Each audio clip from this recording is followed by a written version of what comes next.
guys can hear this noise, this squeaking and shit. Hang on, I'm gonna go over some train tracks here. You can probably hear it.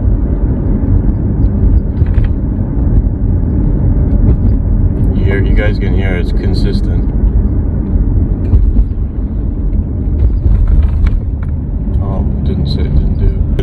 That squeak behind me, that's the Swaybar metal on metal rubbing now because the rubber bushings are gone. Fucking is very annoying, man. But anyway, that's the sound if you guys are wondering. Alright, so right here we're gonna go under. You guys can see, got some heat, WD-40, blaster, penetration spray. So you're just gonna want to heat up those bolts right off the bat because they're rusty as hell. And actually mine are disintegrating. That first one there actually turned out to be an 11 millimeter now, and that one's still a 12. And both of these ones are clean. There's because I guess they're behind the muffler or something, so they stayed in better condition. You want to make sure when you're starting to loosen these bolts that you really go slowly, because the last thing you want to do is break any ends off. There's your breaker bar. You're going to need that as well. So once you've got those bolts taken out, I'm just going to show you here how the old bushing was sitting in a way. You can see it this is obviously backwards. I'm just quickly trying to show you guys before I get rid of this thing. But it'd be sitting obviously the flat part to the top and the round part to the bottom, but that's the same way you want to put your new ones back in. And you can already see the grime and build up after we've taken these bushings off, so that's gonna have to be cleaned up too. So now what you're gonna do is you're gonna grab yourself a file, and you're gonna want to file all the crap off, make sure everything's smooth, a sanding block, and that's what you want it to look like, because you want your bushing to be seated nice and correctly.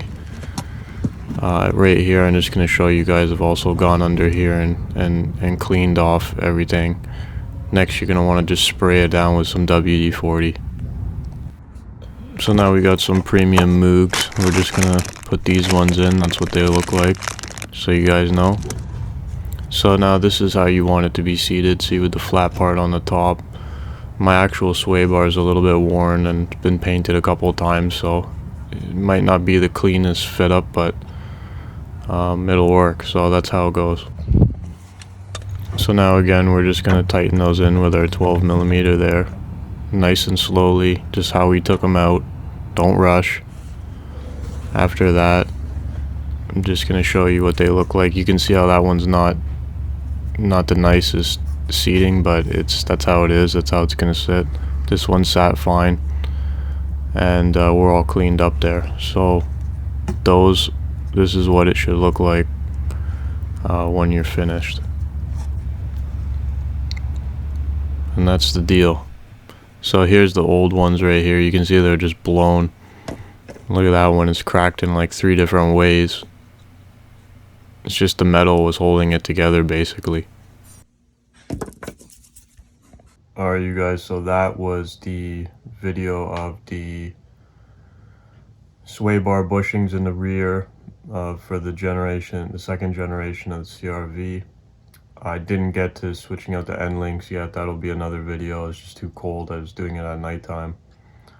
I just kind of had to do the most important, bushings that I could get to at the time, and the other ones will require me to take off the rear wheels, I'm sure, at least the side on the muffler, because I need to get in behind the muffler to get to that end link. But anyway, so this video was just for the 2 bushings in the rear, and let me know what you guys think. Peace.